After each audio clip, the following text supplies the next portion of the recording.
folks did you get the recording? Oh, there we go. It just started. It just took a little while. Yeah, I've been having some internet issues, so hopefully I'm not breaking up too much or it's not too bad. But I figured we'll get started. There were, I think, 16 people that had signed up. So I was hoping, and some just signed up recently. So I'm not sure why they aren't actually appearing here. Maybe they're having a hard time getting in. But we'll get started. And I don't have much of a real program. I was just going to start off with some of the kind of regen highlights like I usually do. And then if other people want to talk about some of the work that they're doing, it'd be good to hear from you, Simon, and also you, Tony, to get an update. And I don't know, you haven't really talked about what you're doing to this group, have you, on a previous call? Yeah, I think if I don't know if you're interested in doing that, but I think the people here would be interested in hearing what you're doing, what you're up to. So, on the regen side, there have been a number of things, some for the better and some for the worse, I think. I think overall it's all very good. It's all for getting things better. But one of the big changes is there's been some more restructuring. So we're basically trying to figure out how we can basically work on our strategy for moving forward. And we've really decided to focus more, just have like a laser focus on credit origination, that we really need to get that going. We need to start generating income from credits. So there have been some restructuring decisions to make that happen. Unfortunately, we had to lay some people off because we're trying to extend the runway or whatever to, so we basically stay viable for a longer period of time. And we're also cutting back some people's hours and things like that. So the good part is that we are really getting focused on this credit origination, which I think is so important. And I think there've been a few distractions along the way, and I think this is one way to kind of ameliorate that. The unfortunate part is, some people had to be let go or cutting back on time. As far as DSI goes, not a whole lot going on. I don't remember if I mentioned this last month or not, but the Regen Network initiative that was going on, it was Sage Shelton was the person that organized that, but I was also one of the co-organizers on that. And that seems to be kind of dissolving at the moment. The project didn't get enough traction. And I think Sage is kind of going off into some other areas right now. So I think a lot of the work that she wanted to do, this kind of idea of building up a community of scientists to help promote methodologies, to review methodologies, to help experts get involved, to help people that need help in developing methodologies. That work is really going to be taking place more and more inside Regen Registry now, I think. And I mean, Becca and Tika, you can comment on that if you want. But I think that's something that's, it's still going to happen, but it's just happening differently. Go ahead, Tika, sorry. Yeah, I think the foundation too, and Becca can comment as well, because I know she talks about it a lot, but I think the foundation is also interested in supporting that work of building the science community. Yeah, I think we're in the discussion days, and would welcome you all to join the registry science and foundation community call, because some of that will, I bet, be touched on in the next one. But the idea of trying to mobilize the scientific community around our kind of processes, and knowing that part of that is engaging younger nascent scientists and getting them kind of involved in like methodology reviews and those kinds of things. And then the expert community, if you will, around the peer review processes and things like that. So we know that that's a direction that we want to be able to take it in. It seems like the foundation is really excited to try to move in that direction. Yeah. All right, thanks, guys. Okay, moving on to Fibershed stuff. The Fibershed is that sheep grazing in vineyards methodology that I've been working on. We did finally, just the end of last week, got some feedback from one of the reviewers. So I've been working the last couple of days addressing those comments, and hopefully we'll get something out in the next week or couple of weeks to move forward with that. One of the issues that is coming up based on the reviewers' comments is that it may be difficult to develop produce credits this year using the methodology. We're working on some. Actually, we have a meeting later today with Fibershed to discuss some of this, but the methodology has some. It looks like it might have some requirements that have not been met from data that we collected before the methodology existed. So the idea was we were collecting some data for another project, and we were hoping that a methodology would be able to use those data to create credits. That is drawn into question right now. So we might or might not have credits generated this year from the methodology, but at least the methodology is moving forward, which is really good. Kind of excited about that, to see that moving forward. And high-low, I don't know, I keep putting on the spot, Becca, but did you want to say anything about the high-low changes in the last month or so? I don't know if there have been any. I'll just mention that on the environmental stewardship side, I am working on something, and actually Tika was just helping me out this morning to get access to some resources. Basically, most of the resources, like the previous environmental stewardship videos and presentations that I've given, to give links to all those on high-low. And I've just been having some issues dealing with Notion, but I think those are getting worked out. So Becca, do you have anything that you want to mention about high-low this month? I think at a high level, if people have questions or read a cool article, or have any like early version of a doc to share, that's totally the space to do it, because we're all active on there, and it's I think just better than email, because we can interact with each other. We can tag Gregory. We can kind of get like circle people up. So feel free to use that in a more kind of like casual community way, even to share questions. And that's about it. One other thing with the environmental stewardship calls, I've been getting a lot of requests to make these meetings happen, make them recurring meetings.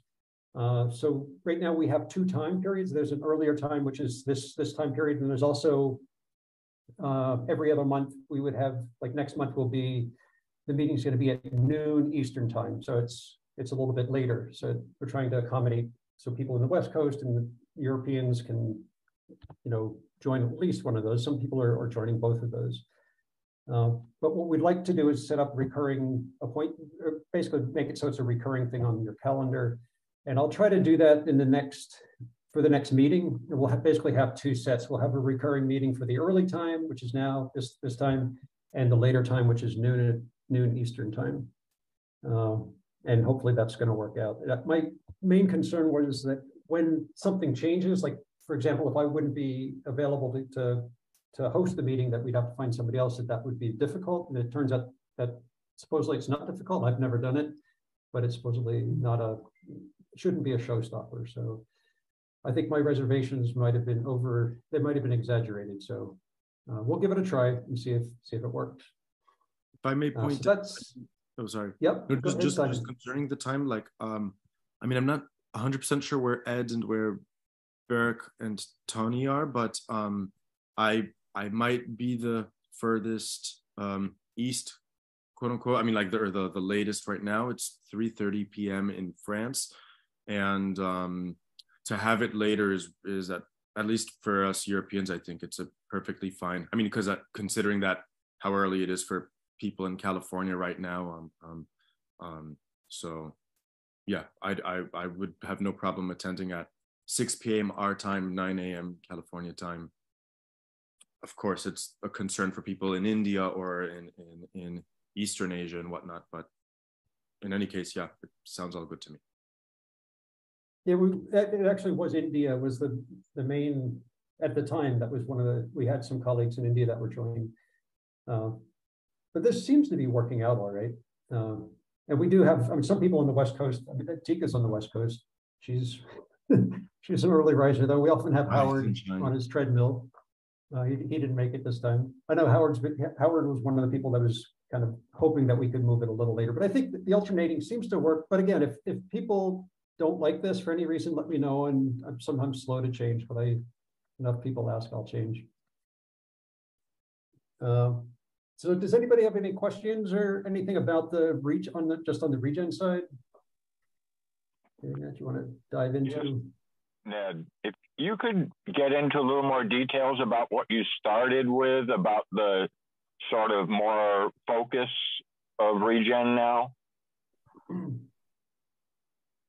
Yeah, let me try, and then I know Becca and Tika, if you can kind of back some of this up. But it's basically, the idea is to just make sure that we can start generating income from credits on chain. So we've got some methodologies that are, like Howard's, the Colchin Carbon Trust is one. There's another one, Ecometric, which is a soil carbon methodology that's really ready to get on chain. We've on our blockchain.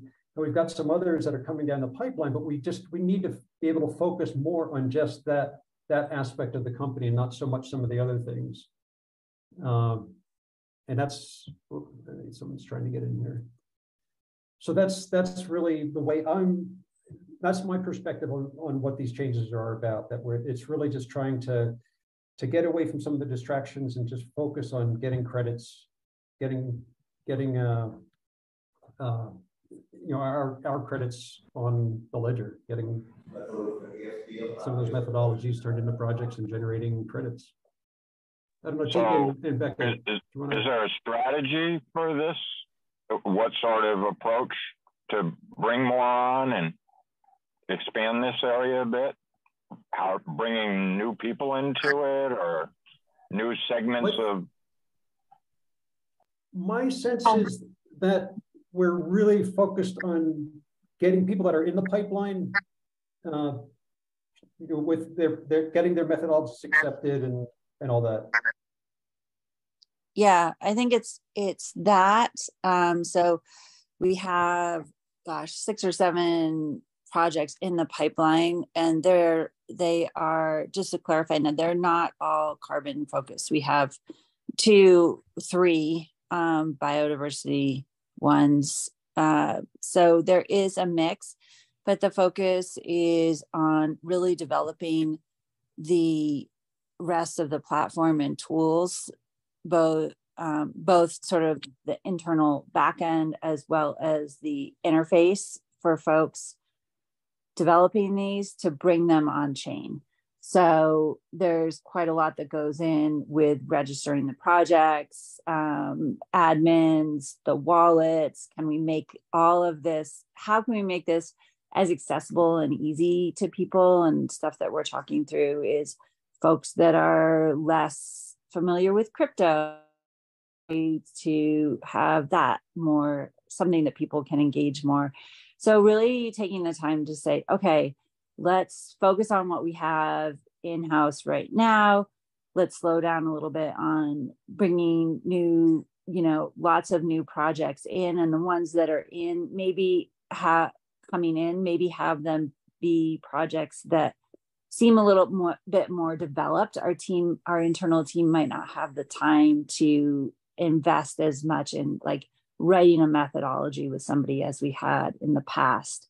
So let's really focus on bringing this on, getting these on for our internal use case learning and education and development, and for the benefit of the folks that we've been working with for the past year and a half, getting these credits issued to really, establish regen on the marketplace, trading credits. Becca, you probably have some thoughts on that as well, but. That was great. I think the software focus is on the project developer onboarding. So creating, like Tika was saying, the back end and the front end for onboarding to be kind of smoother, like more automated pieces, allowing kind of a level more of self-service when it comes to developing projects. So that's definitely the focus area of all of Regen. So up until this point, we've been really getting projects to this point, getting them through the methodology development process, and arriving at this moment of landing these projects and credits on chain, and everybody else in the company joining us and letting the ledger that's already like all of that functionality is in existence and ready to roll, like letting everybody's focus really turn to these current projects and project developers kind of coming after. Happy to answer any questions about that too. Does that help, Ed? Yeah, I'm kind of getting it. Trying to figure out more specifically, what tasks where we need to have some way of making a win-win situation to bring more people in to do some of this work, other than just the people in the team. Where the people that are doing the projects, where they're, finding trouble with either time or abilities or something. And I think that's and like the circling back again to like that DSI work, and the foundation's interested in picking up on that, because if we could get a pool of, PhD folks or just different experts in different fields that are excited to help more with the earlier stage methodology development work review to get folks to where they're ready for expert review. That takes a lot of the registry's internal time in the past. So I think that's, that seems to be why there's some renewed interest in, hey, how can we support that work? What can we do to make that happen, to continue to help with the folks that the registry is working with and the foundation's working with their CS style folks. And then because I know there's a farmers initiative going on right now over that carbon intensity scoring stuff. And it's been interesting to see how they've gone about networking people to get involved, to work on the science, to work on the data, to work on the methodologies. I know that the meetings that they've been having online have had around 50 to 70 people involved just about every meeting. And they had a little summit out in Iowa recently. And so, and they're, basically they're looking at something closer to eco credits, and it's a little different, but it's the same data, it's the same, it's expanded data, but how to do that, how to collect it, the fastest, easiest, simplest ways to verify that kind of data. And I mean, that seems to be the problem in the whole system of carbon credits or whatever. It's the whole process that is so complicated and time consuming and expensive. So that's what they're trying to, and getting the real expertise, because I think through academia and stuff, it's been tough, but there's so many experts out there in the field, literally in the field. And we just had this, I posted it on Hilo that we're studying rhizophagy cycling right now, which is a new science of how a plant actually eats. And that's really putting a lot of thought in people's heads about how do we need to look at carbon sequestration or all the functionings of soil a bit differently, because of the way we're learning the crucial role of bacteria now in the cycle of feeding plants. So yeah, I just saw a really interesting paper on that. I think that's probably, or that you're referring to, Ed, that came out kind of recently. Super interesting. But yeah, what are some of the what are the tools that they're using to publicize their work or engage people, Ed? Well, the farmers have a pretty strong network that they've had established for a long time, and they communicate regularly. So it's a little easier than having to sort of build a network. which I think is the issue here. It's finding people and what they do and what they know and figuring out how qualified they are and all those sort of things. And they're not necessarily groups that have been traditionally connected. I mean, in academia, you don't have the connections that maybe back in the days of extension or something were a little better. So I find a lot of conflicts in those areas. So, you know, that's the thing, it's tapping in. That's why I've been pushing all along, tapping into the farmer, you know, the leading farmer network, because it's already so established. Plus, they are really good at identifying the scientists in academia who are really interested in the outside world, like with Dr. James White and rhizophagy. I mean, we found out, you know, about 10 years ago, a few farmers about what he was doing, and then they connected, and he was like, wow, I'd love to really connect with putting this research right into the ground, you know? And so he's been doing whirlwind tours, you know, meeting with farmers all over the place, and they're just, you know, it just happens, you know, all of a sudden within basically a couple of years, where he's really gotten the research now to the point where he's realizing this is maybe the primary way plants eat. And then we take that and we put it into our field work in understanding how do we focus on that, and then how do we measure that. And, you know, there's a number of ways that we're looking at new measurements. So there's new equipment out.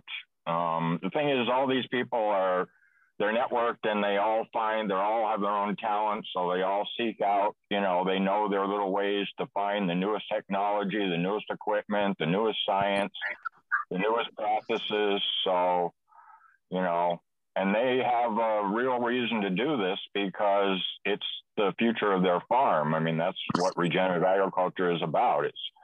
We're getting pressured to not have farmers anymore, and they don't like that idea. So, you know, they have the major incentive, you know, and they have some money, you know. I mean, they're not rich, but they're big enough farms that when you're putting out $100,000 or more a year in inputs, you have a lot of reasons to put a little time into changing that. Of course, that's been what's been happening, and to create more programs to support this, so which are really affect them. And, you know, because they're on the end that really matters. I mean, if we don't get farmers actually doing this, nothing really changes. So those are my thoughts. Thank you.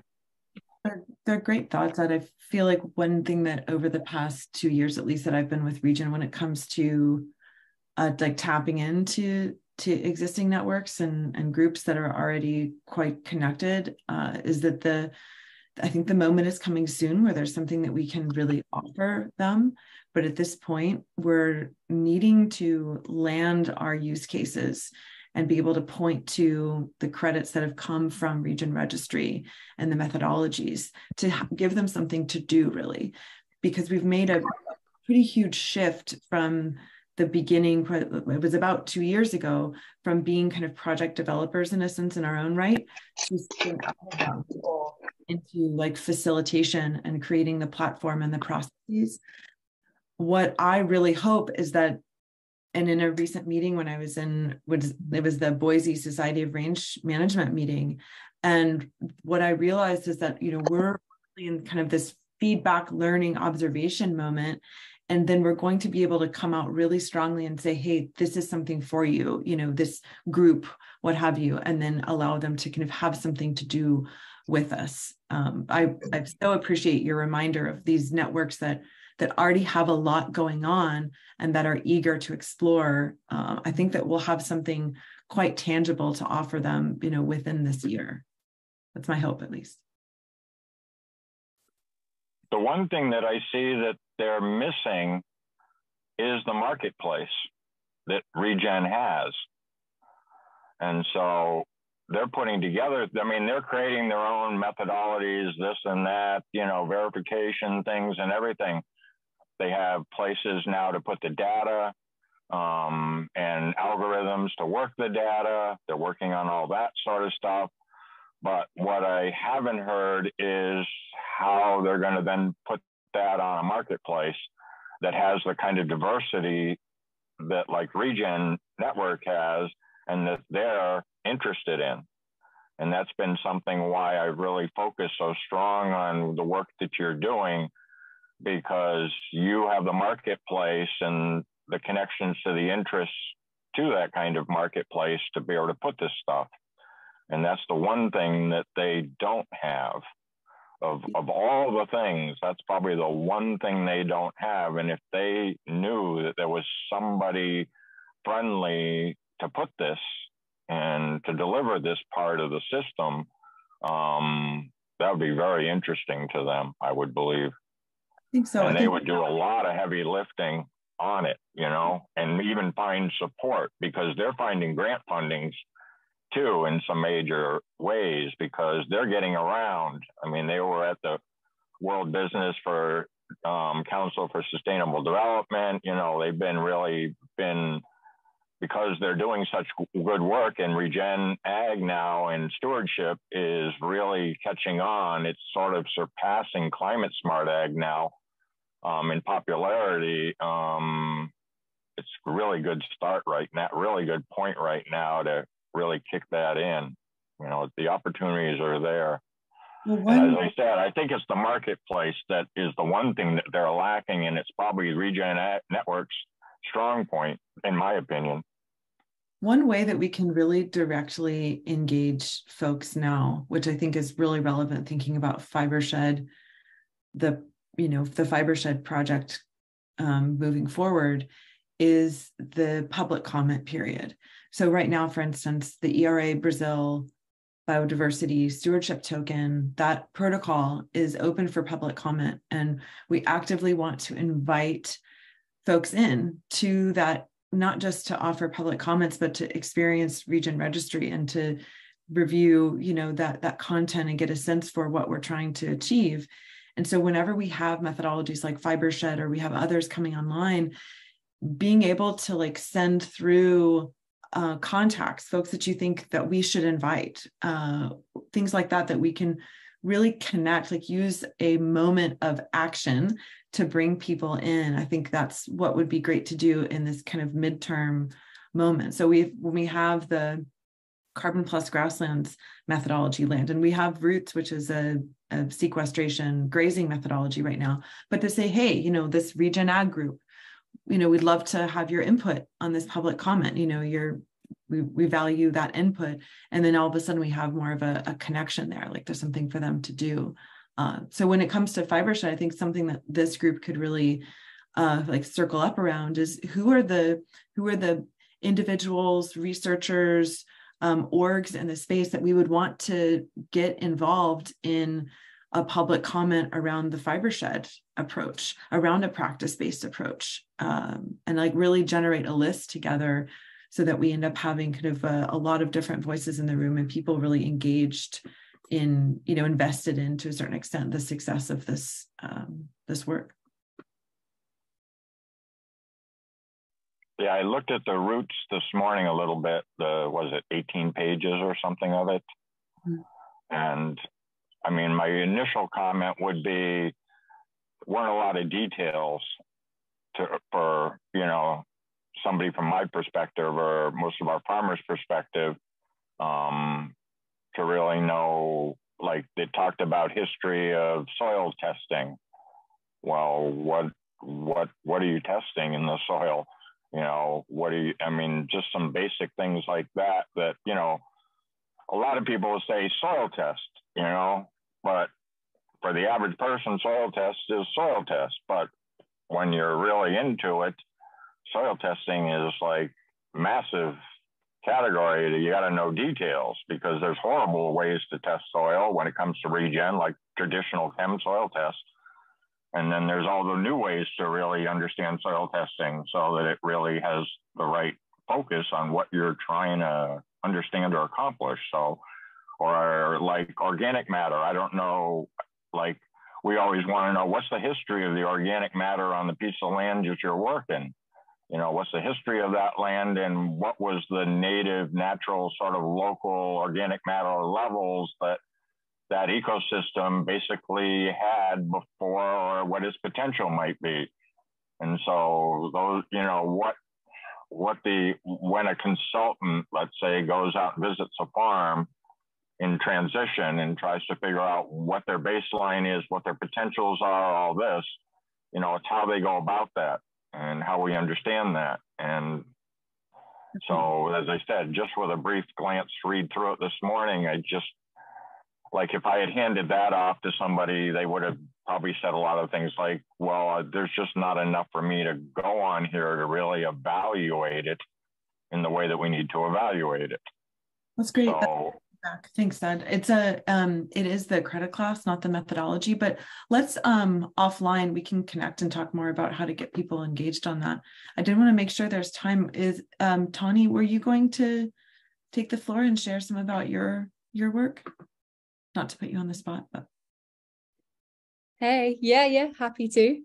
Thank you so much. Things are definitely in quite early stages still. Blimey, where to start really? So yeah, I guess a bit about me. I'm currently finishing my environmental science degree, and then in the process of developing a PhD, a partnership PhD application at the moment. So that's been in development for a little while. And I also work for Lush Cosmetics as well, part-time, which is how I actually got exposed to Regen, and then met Tika and badgered Tika quite a bit about connections, and just really, really interested by what you guys are doing. So and then got introduced to Ned, and I've had a couple of meetings with Ned as well. So basically, I guess an overview of the intended research is to use a mixed methods approach, and really wanting to co-produce beneficial research with partners. So those partners would be two NGOs. So the first NGO works in Sumatra, and they're called the Orangutan Information Centre. I've been connected to them for quite a while, and they're also a partner charity of Lush as well. So they have had a really, really interesting permaculture kind of scaling project over there, where essentially they Lush raised the money to give to OIC to buy an area of palm oil monocrop, which they then felled all the palm oil trees and implemented. And now I think it's a 7-year-old permaculture project there. So they're now supplying a lot of the patchouli, which has grown really regeneratively. It's had really amazing biodiversity outcomes, like some species returning to the areas like the orangutans and tigers and elephants, which is really positive to see. So I've been out to that site a few years ago, and over the last few years, I've just been kind of in conversation with them and just trying to figure out how I can kind of slot into that picture and appropriately and kind of support that work. So the second partner is more recent. So they're an NGO called Sadabe that are in Madagascar, in the northern part of Madagascar. So there's a lot of parallels between both those NGOs and both of those sites. The Madagascan NGO are more at the earlier stage of wanting to implement regenerative agriculture, agroforestry, particularly for raw materials for exportation. The commonality is, they both want to develop this more, but also that the carbon credits are really trying to be pushed through the same door in both Madagascar and Indonesia at the moment. And that's where I thought that actually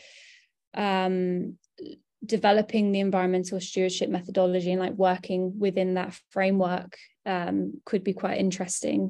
Both the NGOs are really interested in that. So it slots in really nicely as well, because the methodology that I have drawn up at the moment, which is very much open to change, like really happy to have this tailored to what you guys think as well. But essentially I would be using a mixed methods approach. So I'll be building on some methods that I've done already for my final year project. So looking at microbial, the functions of microbial communities in soil as a kind of indication of soil health, but also carbon then as a gateway topic to talk about soil health. And so for the PhD, what I really want to do is then layer on that data, so repeat that methodology. There's a few different directions I could go in. So there's some interesting things developing at my uni at the moment, which is in Bristol. I should probably mention where I am, Bristol in the UK. So yeah, things with biosensors, so more kind of extensions on the microbial respiration, enzymes, potentially some soil bioacoustics as well. But what they all kind of point to is, I guess, looking more at a holistic view of soil and soil health, because obviously it's such a huge black box still within research at the minute. But yeah, looking at more of those cycles, which again, I think links in quite nicely with a few of the methodologies that I've seen with the environmental stewardship development. So yeah, I'm really keen to further layer on that data through a PhD. So layering on qualitative data, so trying to evaluate how agroecological practices actually impacts community decision making, and yeah, looking at more of those kind of socio-economic layers on soil health as well.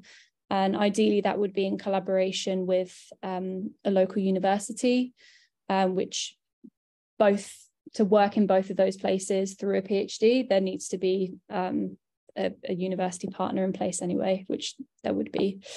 So yeah, the focus is really to be developing really robust, accessible, and hopefully field-ready methods as well that farmers could use. And then having more kind of science communication outputs. So, you know, working with the NGOs who are leading these community-led conservation projects through the agroecological farmer cooperatives, and asking them, like, you know, what communication do you need? How can we make this data useful, and ensuring that it's a real kind of co-produced process from the beginning. So yeah, that's quite a lot. But I thought it was worth giving quite a bit of the detail. So at the moment, we're putting that proposal together. We've been looking at a few grants. There's one with the Global Centre on Biodiversity for Climate, which looks quite good, and we're trying to get that in for mid-July. I think quite a lot of the questions at the moment are the methodology for one. So like I said, I'm really keen to work with like Ned and anybody else to kind of tweak that methodology so it's leading somewhere and, you know, contributing to this development as well. But also yeah, the payments aspect. So like I said, it is quite early days, but I had a meeting with one of the academics who would be more kind of supervising on the Malagasy side. And there was a lot of discussion about, okay, like we're really happy to try and help develop this a methodology or a protocol, but how would the funding work? Like, are we funding for the mechanism of the environmental stewardship payments, or is it actually for the payments? And if so, how long are those payments going to last for? Like, how do we kind of approach this as mindfully and ethically as possible, or is it a blend of both? So I think at the moment what's drawn into the concept document is probably more of a blend, but yeah, would be open to hear any thoughts on that. And yeah, that's probably enough for now. So it's quite long-winded. Well, first, just one question. This concept document, is this still internal confidential, or are you willing to share it with, or are you able to share it with us? Yeah. I mean, it's super fresh. So it's probably got a lot of holes in it. I didn't write it. It's actually one of the academics that wrote it, but more than happy to share it. And I'm almost certain he would be fine with that too. How should I do that? Well, I'll put my email in. I guess anybody who's interested can add their email in the chat. Hello. Hello. Okay. And hello. Okay. Yeah, I can chuck it on there. That'd be awesome. Thanks, Amazing. Tani. Thank you. Tanya, are Just you waiting for the high-low high-low call. or not yet? Yeah, I'm on there. In the region, in the stewardship section? I'm sorry, did you mean putting it in now? Well, I'll do it after the I guess I'll do it after the call, but should I put it in the environmental stewardship subsection, I guess? The That would be great. request to the, okay, cool. Yeah, thanks, Tony. I think that. It's just good that you could introduce yourself to the group. And, you know, I think once ideas start to come about, I mean, first of all, the high-level platform is one place where we're trying to get some of these discussions going, but also these calls. I think, you know, there are often a couple people that would be interested in what you're doing and could certainly give you some good feedback, I think. Hey, does anybody else Tony? have something that yeah, I have. Tony, you might want to check out the work that Regen Ag Lab in Nebraska in the United States is doing. They're doing a whole bunch of, they look at soil health testing basically and soil functioning testing. You know, they have developed their protocols, methods, whatever. And so I think they might be really helpful. Amazing. Thank you. Yeah, I'll definitely check them out for sure. And wasn't there, maybe I'm making this up, but I seem to recall that they were talking about having a connection in Europe too. Am I making that up? Or yeah, they're trying, I mean, they're willing to expand. I mean, they're adding an addition on their facility in Nebraska right now so they can do the metagenomic testing that Biomakers is doing, because we're just finding that when we can identify the organisms and the populations on our soil, and I think they're going to, hopefully the cost will be able to come down too. That's going to be a huge factor. So I know Rick Haney and Lance are perfect. You know, they would love to have more labs in Europe and across the world. They're an open book on all this sort of stuff. It just, you know, it's a matter of them trying to do so many things at one time. And I haven't found that any other country in the world really has soil functioning testing. They're all pretty much doing the traditional. I mean, they may measure soil organic matter and a few things that traditional tests did, but it's still basically nutrient gap, which really never accounts for what your biology is producing. And of course, that's the huge problem with nitrogen fertilizer use right now.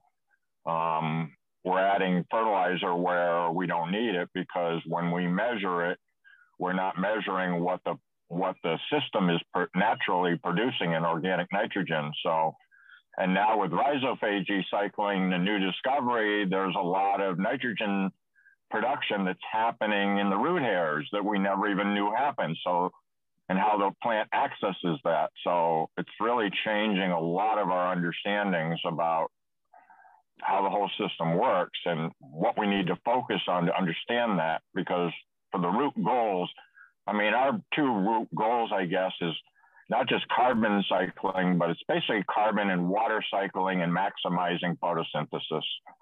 You know, those are the things that are really going to affect climate change. And so, and it's going to affect farmers.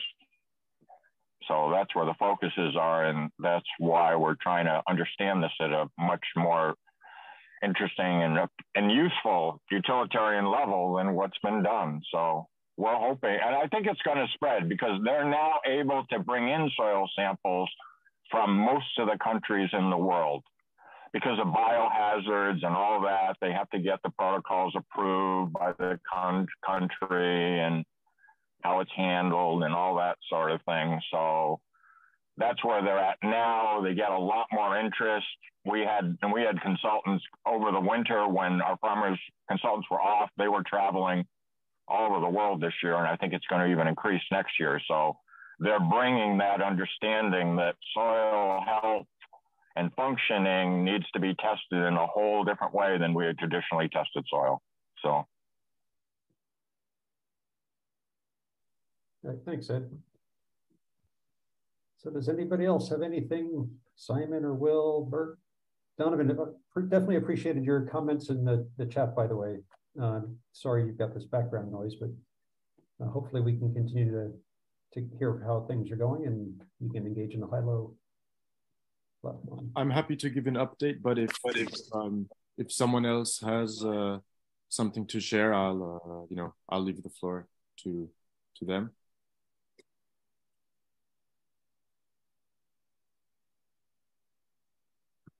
I think the floor is yours, Simon.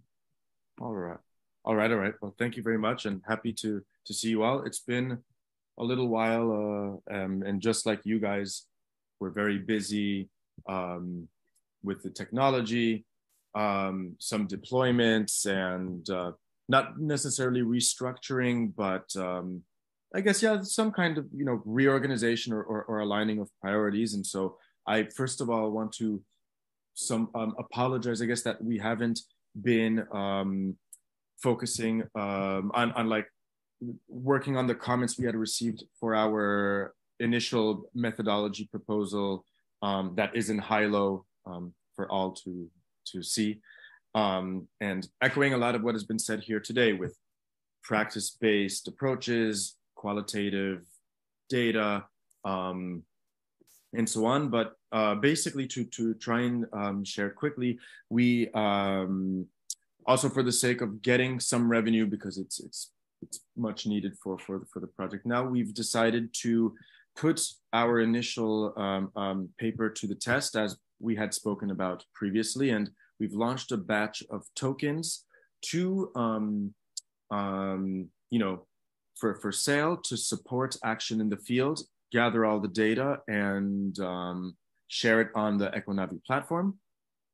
And so we released it maybe a little less than a month ago for a project in rural Bahia, 2 urban agroforests in the city of Belo Horizonte, and then a small area in coastal region. I mean, the mountains just behind the coastal region of Colombia. So reviewed and pre-approved projects who provided what they're going to do, budget, and so yeah, so that we went with. We've sold roughly half of the tokens thus far, including from people we don't know, which is promising. And all the projects have, at least the 3 first ones, except the one in Colombia, we've been able to provide funds to get to action. We've been able to write the reports of the initial reports of action, particularly for the agroforests, which, a little bit smaller scale. And so everything was done in one day. We gathered all the data on planting, what was planted, the quantities, the biodiversity. Also, among qualitative data, we have things like education, what was taught, and then back to quantitative, who was taught, like, so this number of people, including this many children.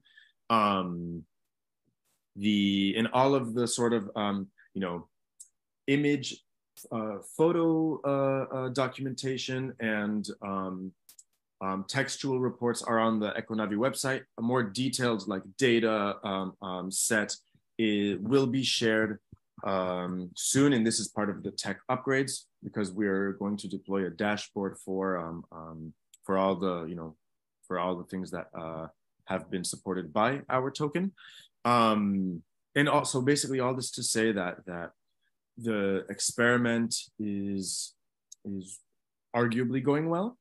I guess we're still very much in this voluntary framework, but we're able to collect empirical information on what is, on how areas have been transformed for, more in line with the local ecosystems and more biodiversity, natural abundance, and so on.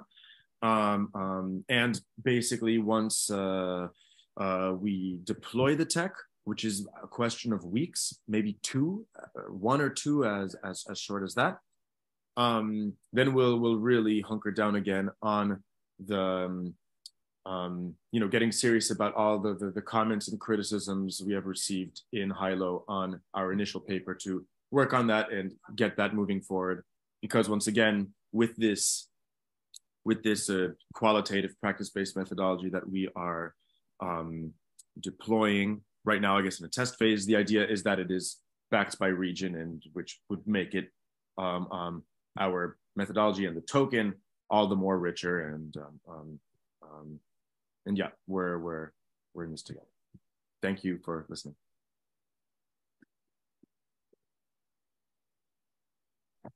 Any questions for Simon?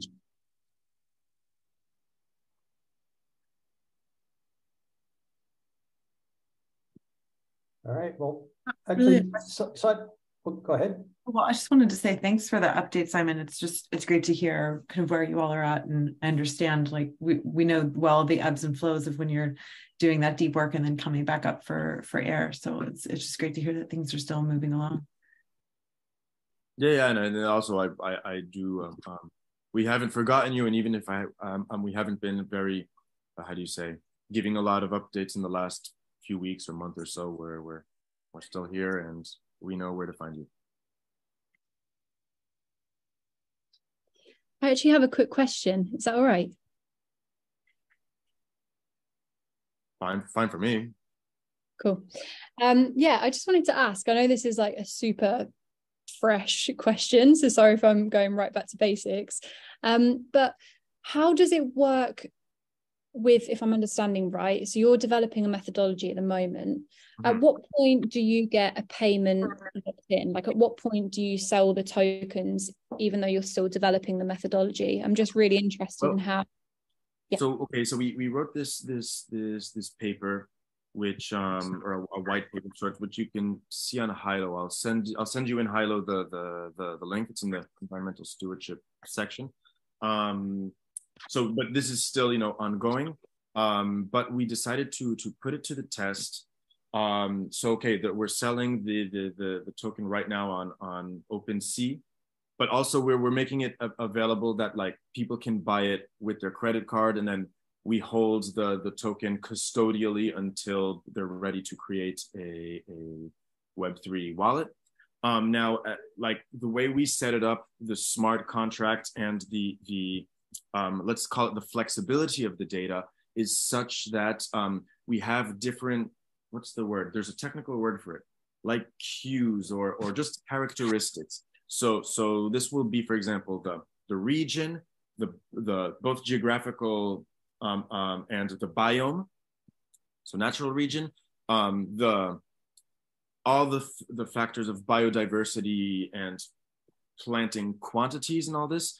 And then just additional qualitative information. And there's 2 or 3 other factors. All these are variables tied to the token itself.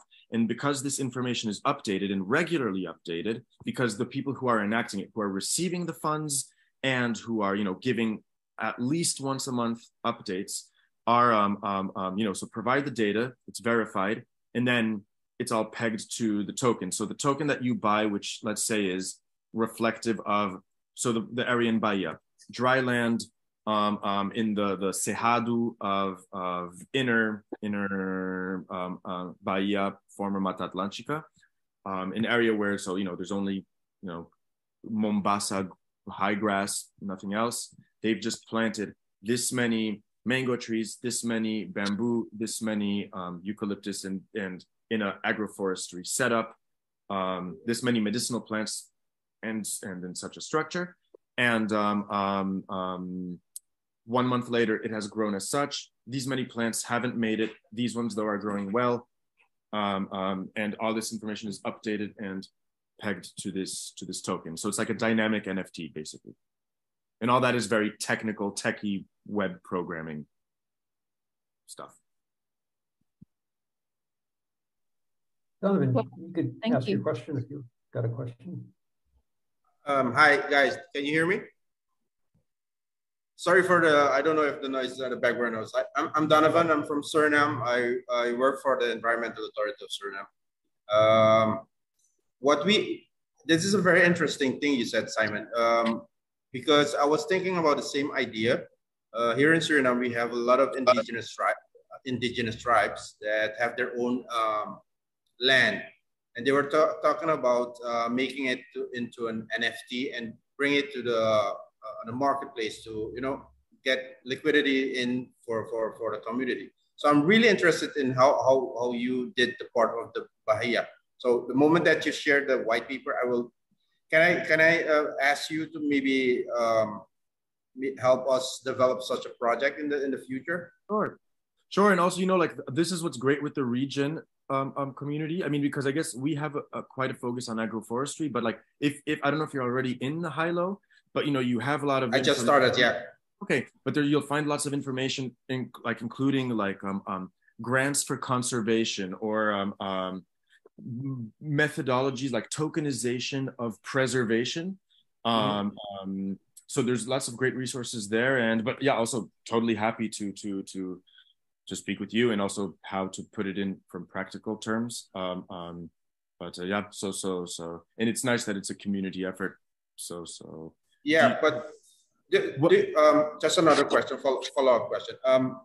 Let's say when you implement such a project, right? You need to guarantee the stakeholders or the people who are buying the tokens a certain guarantee that there are no changes taking place into the land you're talking about, right? Like for example, you promise the people that this project or this area will be protected. What kind of safeguards do you need to consider doing these kind of projects? Look, the simple answer, and from what I know, from what I see, it's empirical verification. This can be photography, video, drones, land analysis. To see even if it's satellite imagery, to have biomass cover and things like this. Maybe other people in the group will have additional feedback. Does anybody else can build on that? Also, yeah, I mean, if you're doing REDD, also I know for example, it was spoken about today, the ERA Brazil, which is within the Regen methodology, open for public comment. Here, I'll send the link. This is one where they're dealing with REDD and how do you confirm and therefore monetize or attribute value to the preservation, which is your promise to token holders. I just put the link in the chat.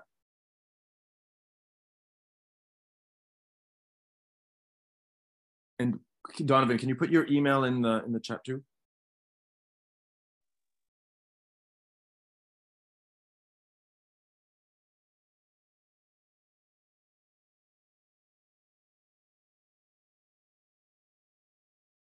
Dankjewel.